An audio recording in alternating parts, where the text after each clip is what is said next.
Breaking news. నటి కస్తూరికి shock తగిలింది. తెలుగు వారిపై అనుచిత వ్యాఖ్యలు చేసిన కేసులో ఆమె వేసిన ముందస్తు బెయిల్ పిటిషన్ మదురై హైకోర్టు కొట్టేసింది. దీంతో నటి కస్తూరి అరెస్ట్ రంగం సిద్ధమైందంటూ ప్రచారం జరుగుతోంది. ఇప్పటికే ఆమె కోసం ప్రత్యేక పోలీసు బృందాలు గాలిస్తున్నాయి. వారం రోజులుగా కస్తూరి పరారీలోనే ఉన్నారు.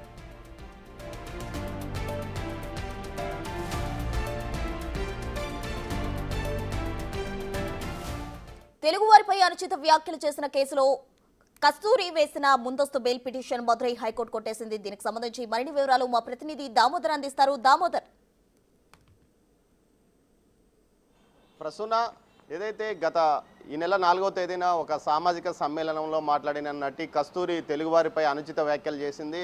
అంతఃపురంలో పనిచేయడానికి వచ్చిన వారు ఇప్పుడు ఆధిపత్యం చలాయిస్తున్నారు, మమ్మల్ని ఎప్పుడో ఇక్కడికి తమిళనాడుకు చేరుకున్న మమ్మల్ని స్థానికులు కాదంటూ అధిక్షేపిస్తున్నారు, ఏదైతే రాణులకు చెలికత్తలుగా సేవ చేయడానికి వచ్చిన వారు ఈ విధంగా వ్యవహరిస్తున్నారంటూ తీవ్ర స్థాయిలో పదజాలంతో ఆమె మాట్లాడింది. ముఖ్యంగా తెలుగు వారికి సంబంధించి ఈ విధంగా ఆమె చేసిన కామెంట్స్పై తమిళనాడుతో పాటు ఇటు తెలుగు రాష్ట్రాల్లో కూడా తీవ్ర ఆగ్రహవేశాలు వ్యక్తమైనాయి. దీంతో తమిళనాడుకు సంబంధించిన నాయుడు సంఘానికి సంబంధించిన వారు మదురై పోలీస్ స్టేషన్లో ఫిర్యాదు చేశారు. దీంతోపాటు చెన్నైలో కూడా కేసులు నమోదయ్యాయి. అటు తెలుగు రాష్ట్రాల్లో కేసులు నమోదైన పరిస్థితి. మొత్తం మీద 7 కేసులు ఆమె మీద నమోదైన పరిస్థితి. ఈ నేపథ్యంలో ఆమె తనకు ఈ కేసు నుంచి తప్పించాలంటూ క్వాష్ పిటిషన్ మదురై హైకోర్టు బెంచ్లో దాఖలు చేసింది. అయితే దీనికి సంబంధించి మదురై హైకోర్టు బెంచ్ ఆమెతో వీడియో కాన్ఫరెన్స్లో కూడా మాట్లాడిన సందర్భంగా ఆమెపైన తీవ్రమైన వ్యాఖ్యలు గత వారం చేసింది. తర్వాత ఈరోజు దానికి సంబంధించి బెయిల్ మీద విచారణ జరిగిన నేపథ్యంలో ఆమెకు బెయిల్ ఇవ్వడానికి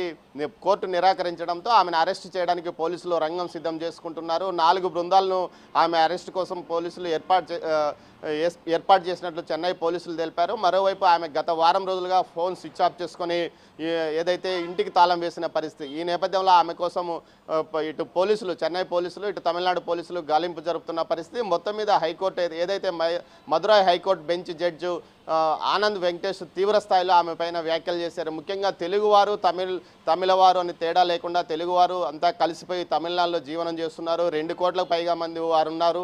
వారి వల్లనే తమిళనాడు ఎంతో అభివృద్ధి చెందింది. ఇలాంటి పరిస్థితుల్లో వారిని వేరుగా చూపుతూ విమర్శలు చేయడం తగదని, అదేవిధంగా వారి స్థాయిని కించపరుస్తూ కూడా నటి కస్తూరి వ్యాఖ్యలు చేసింది. ఇది తీవ్ర అధిక్షేపణీయమన్నట్టు కూడా ఇటు ఏదైతే కోర్టు వ్యాఖ్యానించిన నేపథ్యంలో కస్తూరి ఇప్పుడు బెయిల్ కోసం మరోసారి చెన్నై హైకోర్టును ఆశ్రయించే అవకాశం ఉందని తెలుస్తుంది.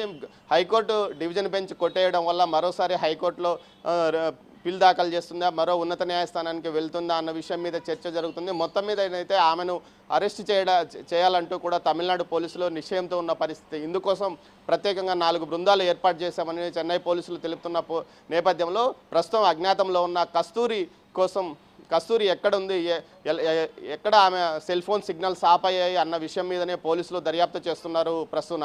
Right Damodar, thank you.